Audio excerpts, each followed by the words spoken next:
Before that, though, we've got International Fight Week. I got to get your thoughts, man, on the big main event between Charles Oliveira and Ilia Topuria. My first question to you, Luke, is do you feel, especially with what we saw from Kamaru Usman the other weekend, where he was a massive, massive, massive underdog, do you feel like people are underestimating Charles Oliveira as they go into this UFC 317 main event between him and Ilia Topuria? There's probably a little bit. Yeah, there's probably a little bit. I don't think it's a huge amount. But yeah, dude, Charles is legit, and he's a former champion. He's older, but I don't think over the hill. He has taken a lot of damage, but he's also really battle tested. He has offense in every single dimension: standing, back, ground, turtle, guard, you name it, clinch. He's got offense everywhere. He's a real threat to anybody. And I think people are assuming that Topuria, after knocking out Volk and Max back-to-back, is just going to go up there and bludgeon him. And by the way, I think that that's also a very plausible scenario. But, again, back with Ilia Topuria, people are like, oh, what if he wins? Could he go to 170? And I'm like, guys, he hasn't even fought Charles yet. What are we talking about here? Much less shown enough dominance at 55 to make even the question of 70 relevant. Like, it's just crazy talk. So, I mean, listen, here's what's happening, I think. One, we didn't see a lot of turnover at lightweight, and there's been some evidence with Saryukian getting through, now Paddy getting through, and now Ilia coming up, that maybe there's some movement finally starting to happen at 55. I think that's part of it. I think the other part is, people are kind of desperate for a star to break out, and Topuria is one of the closest things that we have. He's moving up a weight class. The entirety of Spain seems to be behind him. His profile has exploded. He's got an exciting fighting style, speaks multiple languages to do promos and media. I think there's a natural gravitational pull that maybe to a degree overestimates their chances. That's not crazy to me. That being said, I probably would still favor Topuria, but I'm definitely going to be watching that fight, with excitement, but nerves as well. It is known how to beat Oliveira, and it's been done several times. But there are enough questions about Ilia at this point that I think should temper some degree of over enthusiasm. Let's just have a look at the differences in height and reach here. Oliveira, 5'10", 74-inch reach, while Topuria, 5'7", with the 69-inch reach. It's going to be actually fascinating seeing these guys face off. It's going to be one of the things that we'll see Ilia deal with quite a bit in that division, right? Like, he will be the smaller guy, probably with less reach. But when it comes to his style and his boxing, he's good at getting into the pocket. He's good at footwork. And when he gets in there, he's good against guys who are tall. How much of a disadvantage or impact do you think this difference in height and reach may be in this fight? Will it be an impact at all, in your opinion?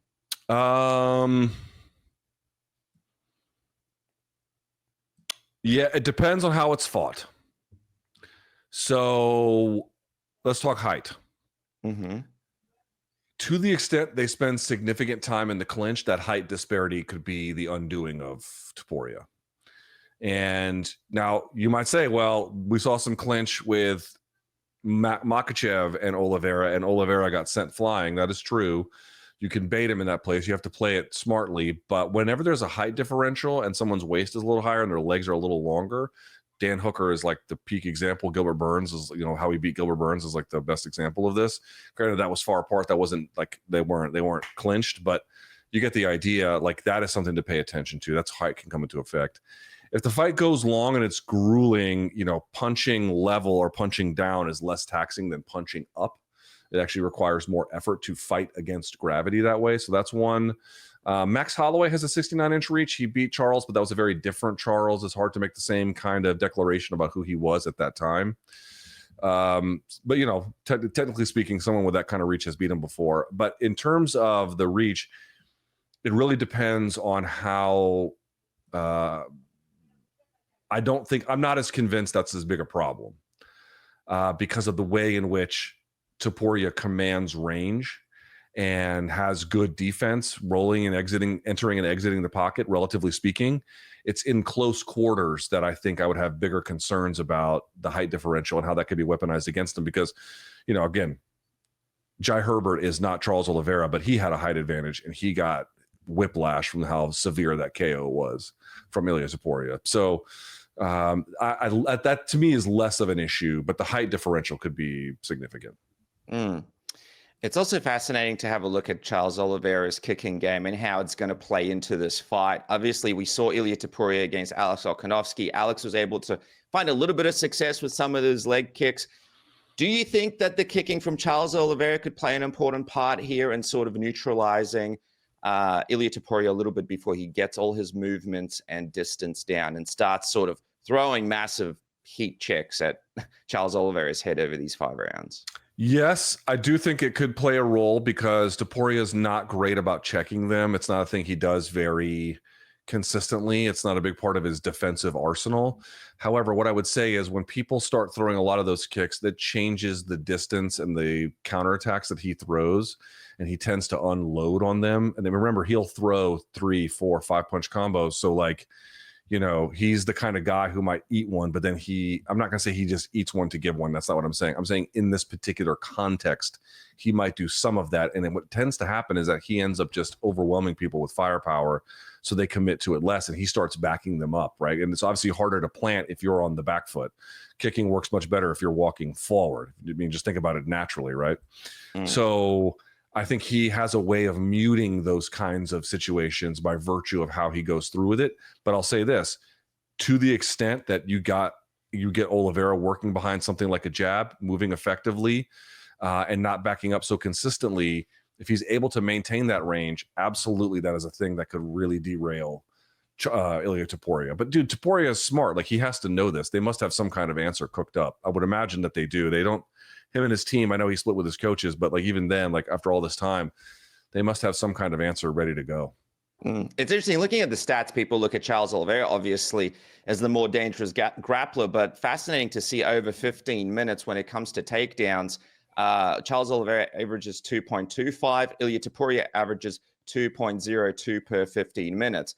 What really comes in though is the attempts at submissions. We know that Charles Oliveira is one of the most accomplished submission artists, dangerous submission artists, statistically in the division. So my question to you here, Luke, is there a scenario in your mind where an Ilia Topuria potentially shoots in or is too confident in his grappling and leaves an opening for Charles Oliveira to take advantage of with some of his submissions? We know he's great on the back. We know he can be dangerous on the ground. Do you see a scenario here where maybe Topuria doesn't dot his I's and makes a crucial mistake, which Charles can capitalize on? There are limited scenarios where I could see Topuria going for takedowns. If he gets hurt, he might get desperate. There are potential ones from the clinch where he might decide to, show, hey, I can hang out in your guard without being submitted. And that to prove a point, Yeah, that always is risky. I mean, guys do it, Chandler did it, and what tends to happen is in those scenarios, you'll just see I think you'll see like De La Riva for De La Riva guard, reverse De La Riva X. You'll see all kinds of stuff like that. He plays a lot of De La Riva guard. Charles Oliveira does, which is just basically like different ways to secure leg entanglements and, backside 50-50, all kinds of stuff. That to me, I would not rule out. But I just don't see that as a forward part of the strategy. Now, again, there might be like, I'm going to do a dominance thing and take your will from you kind of thing. I could see that. And again, he got submitted by Makhachev, but it was only after getting hurt first. So that I could really see where he cracks him with a shot, right? And then Oliveira is in trouble. And then you see some kind of initiated ground battle. I think that might be pretty likely. The other ones could happen, couldn't rule it out, but they seem less likely. All right, well, lay it out for me, man. If you're in Charles Oliveira's if you're his corner, you're his coach, what do you think is the path for Charles Oliveira to win this? And he obviously needs a stoppage here, right? Because as we go on throughout the rounds, Topuria is going to be getting the distance down closer and closer and closer. Who knows how long it's going to get him to get all his looks in?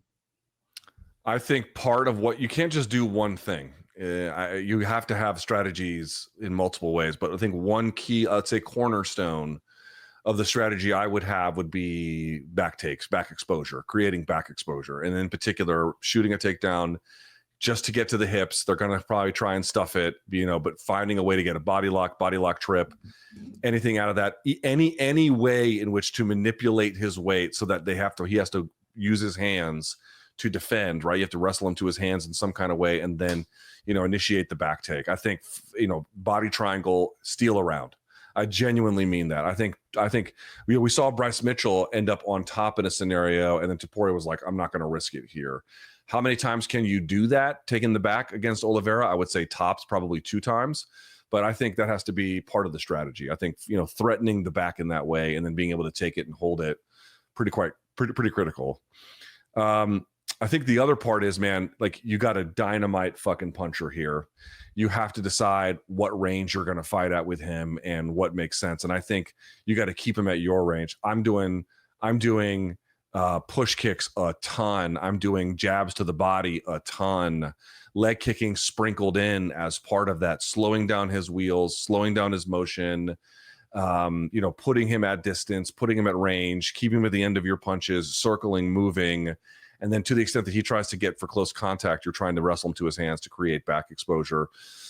If there is a situation in the clinch, I think they should have a plan for how they want to operationalize that for striking rather than for wrestling.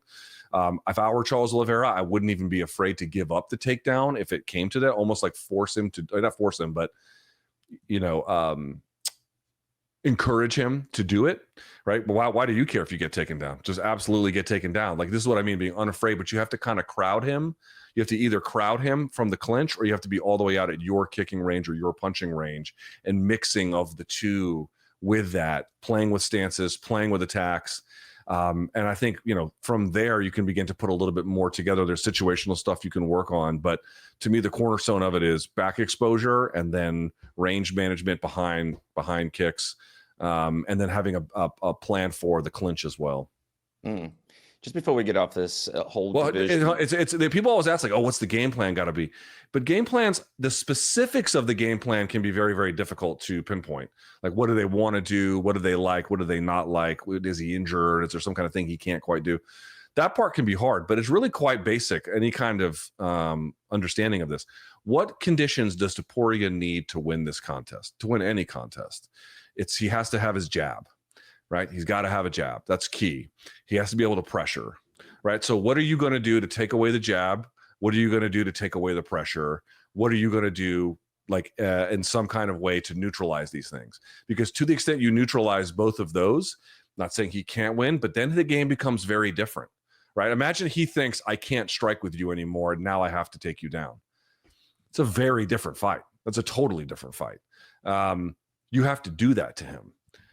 So how do you do that? What are ways in which you can do that? And then you can pick and choose what they are. But it's not, people think it's quite complicated. It's really not that complicated. That's his A game. Take away the conditions under which his A game is allowed to exist. Just finally on this one, if Charles Oliveira can get it done, what does this mean for his legacy? It's crazy, because I remember there was not a time that long ago that we were talking about how this guy is, potentially one of the greatest lightweight champions of all time when he was on his run. You go through his record, there's ups, there's downs. He was able to turn things around. He was at featherweight. He was in the UFC all the way back. I'm going through his record here in 2010. He had his first fight with Darren Elkins here. He's fought the Max Holloways. He's fought the Anthony Pettises. He's lost. He's won. He's beaten the Tony Fergusons, the Michael Chandlers, the Justin Gaethjes, the Dustin Poiriers. Then he's lost. If he comes back here, regains the belt once again, puts out Ilia Topuria, a guy that many people believe is going to beat him. What do you think this does for Charles Oliveira's legacy? It might turn him into the 4th best lightweight of all time, or maybe even the 3rd. Seriously. If number 1 is Khabib and number 2 is Islam, and you can play with that, BJ Penn is somewhere in that conversation as well, right? They're all kind of in the same place. Who's number 4? Who's number 4? Is it Conor, who has no title defenses? No. Is it Eddie? Maybe. Not really. I mean, I don't know. Is it Dustin? Is it Justin? Is it Jens Pulver? Like, it's a little harder to figure that part out, right? But if Charles, is a former champion, loses it and then gets it back at this late in his career against a guy who just iced 2 of the best to ever do it in that weight class, I think it kind of narrows the conversation, does it not? Like, I mean, maybe people think being 4th best is like some kind of irrelevant marker, but I'm just trying to say it puts him into conversation with the very best champions who've ever been there at lightweight. It puts him kind of ahead of the pack in a way that you're not quite exactly sure if he's there or where that all goes. It makes that crystal clear at that point. If it's those four and then everybody else essentially at that point. And to me, for 155, given who else is there, that's no small feat. Just quickly, in the co-main event, Pantoja, many people think that he will be Kai Kara-France, but you can't count Kai Kara-France out because he brings in crazy power with him. He's dangerous in his fights. He's not a guy that you can be 100% sure you're going to go out there and dominate, because there are going to be moments where he's going to be throwing it, potentially landing on you. We've seen Pantoja drag people into the hell waters in the past. We've seen him exchange with people before. What do you think is the path here for Kai to potentially get this belt? I mean, Pantoja's not going to shy away from exchanging with him, right? Do you try to capitalize on a strategy early? And obviously you want to put Pantoja away, but how do you do it if you're Kai Kara-France against I'm really not sure. Dude, I have left Pantoja on the side of the proverbial road more times than I can count. He just keeps... He's like that roadkill that just survives. It's unbelievable, dude. And he's exciting. And, you know, that fight against Kaya Sakura, he just ran over him like it was nothing, you know? He's getting better too. Dude, Pantoja is, you know, we talk about Merab being underrated. Dude, Pantoja is underrated. It's insane how skilled he is. And again, he's had these wars where I'm like, there's no way he's going to come out of this looking normal. And then he just comes out looking normal. You just can't believe it. Like he's just made of adamantium or vibranium or something. I don't know. It's unbelievable. You know, but I like Kai Kara-France's chances here. It's a tough fight, man, especially with the grappling, especially with the back control. And, dude, just the aggressiveness with which he goes for it. And you're talking about a guy who creates back exposure. He doesn't even go for takedowns. He just tries to get you to wrestle to your hands, and then he's right on top of it. And he's got dominant finishes. He can ground and pound. He's got good subs. You know he's not afraid of contact. Obviously, Kai Kara-France, highly experienced and a much better pure striker. It just seems like he's really got to win on those terms. If Pantoja is able to take it to the ground or, you know, force KKF into hurried exchanges where he can't quite get his rhythm going, you know, that's going to be a long night for him. I think we can all probably agree with that. But I'm not dismissing his chances at all. He's got good power. Again, he's had some ups. He's had some downs. He's had to regroup a few times. And he's got what it takes to win. It's just you're up against a guy who's a goddamn Terminator. It's a tough fight. He's got some crazy stats as well. He's creeping into the, hey, is this guy going to become the greatest in the division discussion? If you look at some of the stuff, he's tied with Kai Kara-France for third most post-fight bonuses, tied with Figueiredo and Johnson for most finishes in UFC flyweight history, tied with Demetrius Johnson for most submissions in UFC flyweight history, 3 successful title defenses, second most title defenses in UFC flyweight history. There's all sorts of crazy other stats that he's got. How much more do you think? It's the belt. That's the one he doesn't have. That's like the one thing that's really kind of held his profile back a little bit. The what, sorry? The belt, not having a belt. What do you think Pantoja needs to do to enter that GOAT discussion with some of the records that he's holding? Obviously, Demetrius Johnson is the greatest to do it, yeah. but I mean, dude, you're going. Point where we, yeah, you're going up against Mighty Mouse, right? It's just going to be tough. It's going to be tough. I think with the best that can be hoped for here is what Kamaru got out of welterweight, where it was really tough to beat GSP, although he got pretty close. But to me, it felt a little bit short. Not much, but it did fall short. I think Pantoja can hope for something like that, where, you know, the guy who set the excellent standard, you know, I'm not saying that'll never be broken, but it seems unlikely that Pantoja will do it as good as he is. So you can just hope for, you know, second best. And by the way, man, like, you know, your second best to Demetrius Johnson's pretty fucking good. He definitely can get that if he hasn't already. All right, man. As we wrap up, obviously live watch along UFC 317. There's going to be also a bit of a party. You and Brian Campbell, obviously pre-game the event. Who's on that? What else is coming up? What do people need to look out for? We'll do some tape study on my Substack. So if you're interested in tape study, we'll do that. We'll do the pregame preview with Chuck Mindenhall. I think that's right. Beautiful. I love that. That's the big one. And then we'll do the live watch along. We'll do the reaction show, post-fight show. And then I'll have some breakdowns for you on the following weekend as well. Perfect, man. All right. Well, join the Substack. The link is down below. Luke Thomas, I appreciate you. Thank you for joining me on Submission Radio. You got it.